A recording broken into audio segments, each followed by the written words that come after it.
My first night around Ground Zero after 9/11, I was wearing a clergy collar, so a lot of the police officers called me Father, and one of the police officers said, "Father, why did God allow this to happen?"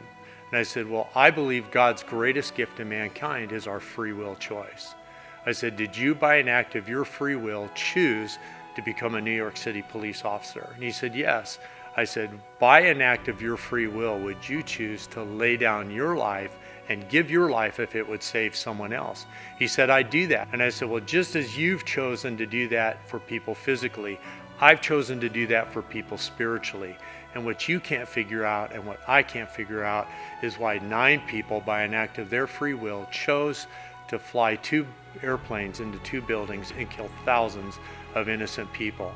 And he said, "That's exactly what my father said." I said, "Really, what's your father do?" And he said, "He's a Jewish rabbi." And then the rest of our conversation was, what was his father, the rabbi, doing for the people in the synagogue to help them process this traumatic event that took place on the lower end of Manhattan Island?